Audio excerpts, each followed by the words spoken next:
ፈለገ ፈለገ ለምትሉ ሁሉ ከራሱ ከአንደበቱ የምትሰሙት ይሆናል። አዳምጡት እስከ መጨረሻ። ስትበልጧቸው የማይወዱ ሰዎች አሉ። ከእንደዚህ አይነት ሰዎች ራሳችሁን አርቁ። የኔ ተወዳጆች፣ ምንም ማንቆለባበስ አያስፈልጉ።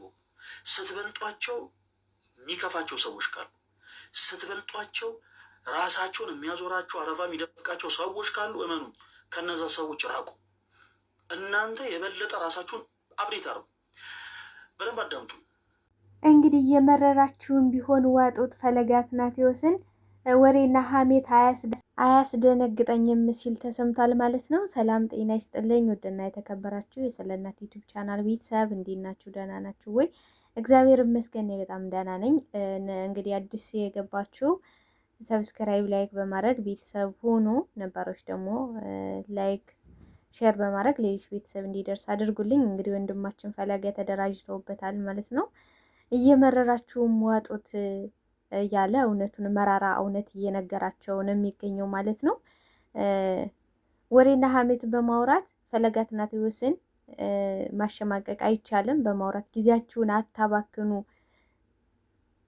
በኃጢአት መንገድ ልመላለስ እችላለሁ፣ ከበደሌ ከኃጢአቴ የሚያነጻኝ ግን ጌታዬ እና አምላክ ያለኝ። ወደ አገልግሎት ስንመጣ ጻድቅ ነን ብለን አይደለም። እንግዲህ እንዳልኳችሁ በኃጢአት ብንወድቅ እንኳን ከኃጢአታችን የሚያነጻን እሱም ኢየሱስ ክርስቶስ ይባላል። የማንም ጭብጨባ የማንም ረዳት የማይፈልግ በብርሃን አይኖች የሚመለከት ራሳችን ለካህን አሳይተን ዳግም አዲስ ፍጥረቶች ነን በክርስቶስ ማለት ነው። እንግዲህ ከኋላ የሆናችሁ የሰውን ጉድና የሰውን ጥቃቅን ነገር በቃ ጉድ ነው ብላችሁ የምታስቡትን ነገር በኋላ ይዛችሁ የምትመጡ ሰዎች ራሳችሁን ብትመለከቱ፣ ራሳችሁን ወደ ራሳችሁ ብታተኩሩ መልካም ነው ብዬ አስባለሁ። እንግዲህ ፈለገን ከፊዮና ልደት ጀምሮ ጠምደው ይዘውታል ማለት ነው። በኋላ መመጣበት ይሆናል። ልደቱ ሃይማኖታዊ አይደለም። ሃይማኖታዊ ካልሆነ ቦታ ለምን ተገኘ? እሱ ደግሞ የሚያስተምረው የምናውቀው የሃይማኖት ትምህርት ሲያስተምር ነው የሚሉም ነበሩ ማለት ነው። እንግዲህ ሁሉም የተለያየ ሀሳቡን ይህን ወንድማችንን ለመውቀስ ለመጣል ሁሉም የራሱን አስተያየት እየሰጠ ነው የሚገኘው ማለት ነው። እዚህ ጋር እህታችን ሊያሸው ሙሉ በሙሉ እየሳተች እያየዋት ነው ማለት ነው። እየሳተች ነው የምትገኘው። ምክንያቱም የታደመበት ቦታ ሃይማኖታዊ አይደለም። እሱን የማይመጥነው ቦታ ለምን ይገኛል? እንደዚህ አይነት ቦታ እውነት ለመናገር የሃይማኖት አባቶች እንዲገኙ አልፈልግም ስትል ተደምጣለች ማለት ነው። እና እነዚህ ሰዎች ምን አይነት ሰዎች መሰላችሁ? ክርስቶስን የማያውቁ ክርስቶስ ከማን ጋር እንደሚውል ያልገባቸው ሰዎች፣ መጽሐፍ ቅዱስ የማያነቡ ሰዎች ሃይማኖት አባቶች ከማይመጠናቸው ቦታ ለምን ይገኛሉ? እንግዲህ ፊዮና በሰዓቱ አክብራ ነው የጋበዘችው አክብራ ነበረ። ለነገር ግን እዛ ቦታ ላይ እኔን ስለማይመጥለኝ ለእኔ ስለማይሆን መሄድ አልችልም ማለት አይችልም። ምክንያቱም የትሁት መምህር ነው። ሁሉንም ትንሹን ትልቁን ምንም ሳይለይ ዘር ቋንቋ ሳይለይ ነው እያስገባ የሚያስተምር ለራሱ ማለት። የዱቄቱን ዓለም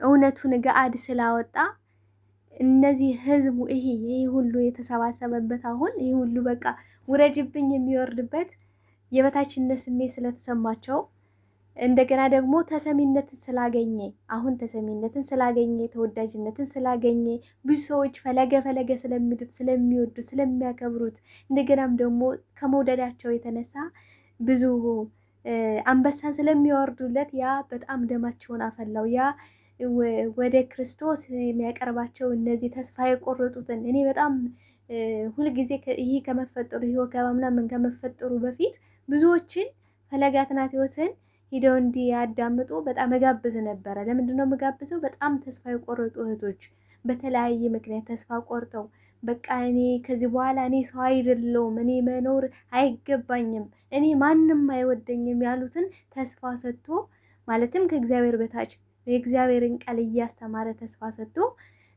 ተስፋ እንዲኖራቸውና በተስፋ እንዲመላለሱ ያደረገ ወንድም ነው።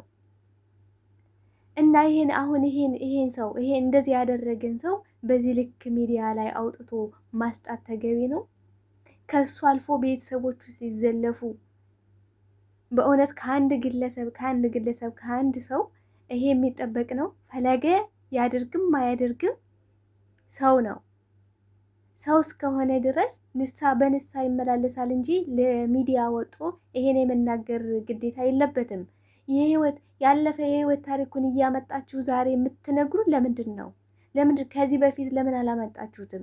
ይሄ መረጃ ካላችሁ፣ ይሄ ነገር ካላችሁ ለምን ታዋቂ እስኪሆን ለምን ጠበቃችሁ? ሰዎች እስከሚወዱት ለምን ጠበቃችሁ? ለሁን አሁን መጣችሁ።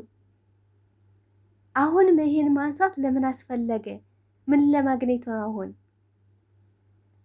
ስለበለጣችሁ፣ አንበሳውን ስለወረደለት፣ ምዕመናንን ስለመለሰ፣ የጭፍራውን ዓለም ወደ መንፈስ ስለቀየረ፣ ሙዚቃውን ወደ መዝሙር ስለቀየረ ምኑን ያንገበገባችሁ?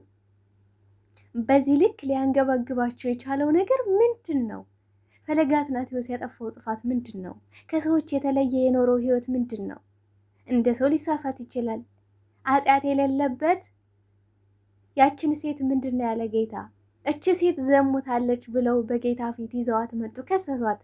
ምን አለ ጌታ? ኃጢአት የሌለበት ይውገራት አለ። ነገር ግን ማናቸውም ድንጋያቸውን አስቀምጠው ጥለዋቸው ሄዱ። ከሳሾች ሴት አሉ ተባለች።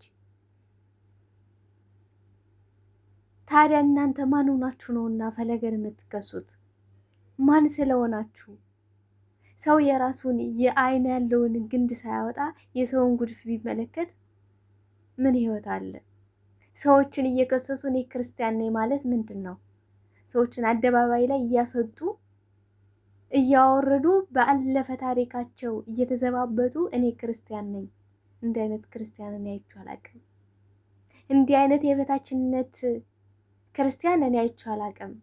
ክርስቲያን ማለት ከራሱ በላይ ለእህት ለወንድሙ የሚኖር፣ ከራሱ በላይ ለሰዎች የሚኖር፣ ተስፋ የቆረጠ እንኳን ቢሆን፣ ኃጢአተኛ እንኳን ቢሆን ክርስቶስ እንደሚምረው፣ ክርስቶስን ከተከተለ ምህረት ቸርነት እንደሚያገኝ፣ ንስሐው እንደሚሰረይለት ነው እኔ የማውቀው። ነገር ግን እነዚህ ምን አደረጉ? በዚህ አሸማቀው ከሚዲያ ላይ ሊያስወግዱት ነበር የፈለጉት። ግን ደግሞ ፈለገ አይበገርም። ፈለገ በጣም ጠንካራ ነው። እሱም ጠንካራ ነው፣ ልደትም ጠንካራ ነው። ጠንካራ ወንድምም ጓደኛም አለው። እውነት ለመናገር ሲመርቅ ከሰማችሁት እንደኔ አይነት ጓደኛ ይስጣችሁ ብሎ መረቀ ፈለገ። ማለትም ስወድቅ አብሮኝ ወድቆ፣ ስነሳ አብሮኝ ተነስቶ፣ ስስቅም አብሮኝ ስቆ፣ ሳለቅስም አብሮኝ አልቅሶ፣ በመውጣትም በመውረዴም በውድቀቴም በከፍታዬም አብሮኝ ያለ ጓደኛዬ ብቻ ሳይሆን ወንድሜ ነው። እንደዚህ አይነት ሰው ይስጣችሁ ብሎ መረቀ። በእውነት እኔ አሜን ነው ያልኩኝ። ከመቀመጫ የተነስቼ አሜን አልኩ። እንዲህ ፈለገን ከፊዮና ልደት በኋላ እንዲህ ጠምደው ይዘውታል ማለት ነው። ለምንድን ነው ጠምደው የያዙት? ፊዮና እንግዲህ ልደቱ የተጋበዘበት ልደት ሃይማኖታዊ አይደለም። ፊዮና ክብራ ስትጠራው፣ ፈለገ ደግሞ ሁሉንም ሰው አክባሪ ነው። ትንሽ ትልቁን ሁሉንም ስለሚያከብር በክብር አክብሯት የፊዮና ልደት ለማክበር ተገኘ ማለት ነው። ከዛ ሲገኘ ግን ምንድን ነው የሆነው? ፊዮና በነገራችን ላይ ከዚህ ላይ በጣም ተሳስተሻል ብዬ አስባለሁ። በነገራችን ላይ ለፊዮና ሼር አድርጉልኝ። ፊዮና በጣም ነው የተሳሳተችው። ምክንያቱም አክብረዋለች፣ እግዚአብሔር ያክብራት፣ አክብረዋለች። መምህር ትሁቱን መምህር አክብራ ለልደቷ ጋበዘችው። ነገር ግን ከጋበዘችው በኋላ የሃይማኖት ልደት አይደለም፣ የሃይማኖት ቦታ አይደለም። ነገር ግን ክርስቶስ ከሰማይ ሰማያት ሲወርድ ሰዎችን መርጦ አይደለም፣ የወርቅ ቦታ መርጦ አይደለም፣ ቦታ መርጦ አይደለም የተወለደው። ከሰዎችን ለማዳን ከኃጢአተኞች ጋር ነው ሲበላ ሲጠጣ የነበረው፣ ከኃጢአተኞች ጋር ነበር ይውል የነበረው። ፈለገም ደግሞ የተጋበዘበት ቦታ ሳይመርጥ ሄደ ማለት ነው። ነገር ግን ከዛ ጀምሮ ቪዲዮዎቹን እየቆራረጡ ሰዎች ለራሳቸው በሚመች መልኩ እየቆራረጡ ሲፖስቱና እየቆራረጡ የሆነ ስም ሲሰጡት ነበረ። እነ ፊዮና ሲጨፍሩ ነበረ፣ ሙዚቃ ከፍተው ሲጨፍሩ ነበረ፣ ፈለግም ነበረ ማለት ነው። ነገር ግን አሁን ያን ጭፈራ ምናምን የፈለገ ነገር ቢሆን ፈለገ በዛን ሰዓት ኖ ማለት አይችልም። ኖ እንደዚህ አታድርጉ ማለት አይችልም። ምክንያቱም ደግሞ ይሄን የማይልበት ምክንያት ደግሞ ልንገራችሁ። ጌታችንና አምላካችን ሰዎች ኃጢአት ሲሰሩ ወይም ሲበድሉ ኖ እንደዚህ አታድርጉ አይላቸውም። ምክንያቱም ነፃ ፈቃድ ነው። ሰዎች እንዲመለሱ ያስተምራል። ኦፍኮርስ ያስተምራል። ትምህርቱ ስለገባቸው ስለመሰጣቸው ለመመለስ እየተንደራደሩ ያሉ ልጆች ስለነበሩ ከልደታቸው ጋበዙት። እንደገናም ደግሞ ሲጨፍሩ ነበረ ማለት ነው። እነ ፊዮና የተሳሳቱት ስህተት መምህር እስከሚወጣ አክብረው ጠርተውታል። ነገር ግን እስኪወጣ እንኳን ቢታገሱና ቢጠብቁ መልካም ነበረ። ግን ይህን ማድረግ አልቻሉም ማለት ነው። ይሄ የፊዮና ስህተት ነው ብዬ አስባለሁ። ካከበረች አይቀር እስከ ሁሉ ነገሩ ልታከብረው ይገባ ነበረ። ነገር ግን ያው ሰውም ስለሆነች ሌሎች ደግሞ ይሄን ለራሳቸው ጥቅም አዋሉትና ፈለገን ለመክሰስ ይሄን ቦታውን ተመቻቸላቸው ማለት ነው። ተመቻቸላቸው፣ ነገሮች ተመቻቹ፣ ተገጣጠሙላቸው ማለት ነው።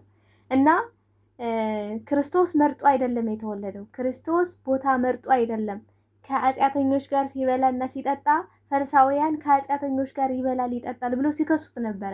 አሁንም ፈሪሳውያን አሉ ማለት ነው። አሁንም አይሁድ አሉ ማለት ነው። እንግዲህ አሁን እዚህ ጋር ውረጅብኝ የተወረደበት ፈሪሳውያን ተሰባስበው እንግዲህ እየወረዱበት ይገኛሉ ማለት ነው። ለምንድን ነው እንደዚህ የሆነበት? የጭፍራውን ዓለም የዱቄቱን ዓለም ስለቀየረባቸውና በዚህ ደግሞ ብዙዎች ተማርከው ፈለገ ስላሉ ብዙዎች ተማርከው ስጦታም ሲሰጡትና በቃ ታዋቂ የሆነ ሲመስላቸው የበላይነት እሱ የበላይ ሆኖ እነሱ ደግሞ የበታች ሆኖ ተሰሚነትን ሲያጡ ማሸማቀቂያ አንገቱን የሚደፋበትን እየጎረጎሩ ያለፈ ታሪክም ሊሆን ይችላል፣ ፈጥረውም ሊሆን ይችላል። እኛ ምንም የምናውቀው ነገር የለም። ፈጥረው ሊሆን ይችላል። ሰውን ለመጣል ምክንያት ብቻ ነው የሚያስፈልገው። ሰዎችን ለመጣል የሰዎችን እንቅፋት ሆኖ አደናቅፎ ለመጣል ምክንያት ብቻ ነው የሚያስፈልገው። ይችን ምክንያት ተጠቀሙና ይችን ትንሽዬ ጥቃቅን ነገር አጀንዳ ይዘው መጣው አሁን ወንድማችን ለመጣል ጭራሽ ስሙን ለመቀልበስ እየታገሉ ነበረ። ነገር ግን ደግሞ ብዙ እህት ወንድሞች አሉትና እኛ እያለንማ አንተ አንገትህን አደፋም፣ እኛ እያለንማ አንተ አታቀረቅርም በማለት በእውነት በእንባ ነው ያየዋቸው። በእንባዬ እየመጣ ነው ያየዋቸው ማለት ነው። በእንባ እያለቀስኩኝ ነው ያየው። እነ ሳርዬ እነ መማር በጣም ብዙ እነ ዮናት። በነገራችን ላይ በዚህ ሳላመሰግን ማላልፈው ፓስተር ሶፊ። እንግዲህ ፓስተር ሶፊ ብዙ ጊዜ ጌም ይጫወት ነበረ ከፈለገ ጋር ጌም ይጫወታል ምናምን ነገር እና እኔ ለፈለገ ውድቀቱን አልመኝለትም። እኔ ለፈለገ በደካማ ጎኑ ገብቼ ምናልባት ይሄ ለእኔ የሰርግ ድግስና መልስ ነው ብሎ ነበረ። ይሄ ውድቀቱን ሳይ ልደሰት ወይም ደግሞ በዚህ ውድቀቱ ልዝናና ምናምን እችል ነበረ። ነገር ግን እኔ ሶፊ ነኝ፣ እኔ ሰው ነኝ እና ሰው መሆን ይቀድማል። ይሄን ማድረግ አልችልም። የፈለገ ውድቀት ለእኔ ውድቀቴ ነው። የፈለገ አንገት መድፋት የኔም አንገት መድፋት ነው ሲል ተደምጧል ማለት ነው። በጣም ነው በጣም ሪስፔክት አለው። በጣም ነው ደስ ያለኝ። ፓስተር ሶፊ በጣም ቀና ሰው ነው በነገራችን ላይ እና አዲስ ነገር አለ በቅርብ ጠብቁ ብሏል። እሱም እንግዲህ በቅርብ በጉጉት የምንጠብቅ ይሆናል ከጌሙ ውጭ ማለት ነው። በቅርብ እንግዲህ አዲስ ነገር ይኖራል ብለን ተስፋ እናደርጋለን። እውነት ቀና ልብ ያለው ነው። ወደ ቅድስት ቤተ ክርስቲያን እንደሚመለስ ተስፋ እናደርጋለን። እውነት ለመናገር በዚህ ሰሞን ያየነው የፈለገ እየመረራቸውን ቢውጡት ኦርቶዶክሳውያን ምንም ልንለያይ እንችላለን፣ በቃ ልንቀያየም ወይም የተለያየ ነገር ልኖር እንችላለን። ግን ደግሞ ሲነኩን አንድ መሆናችንን አሳይተናል ማለት ነው። እየመረራችሁም እንግዲህ ዋጡት ማለት ነው። በጣም ደስ ብሎኛል። የሁላቸው ርብርብ የነበረው ርብርብ እዛ ጋ በጣም እኔ ምን እንደምላቸው አላውቅም። በጣም ነው ደስ ያለኝ። ወንድማችን ብቻህን አይደለህም፣ ሁላችንም እኛ ከጎንህ ነን ሲሉ ተደምጠዋል ማለት ነው። በጣም ነው የሚያስደስት።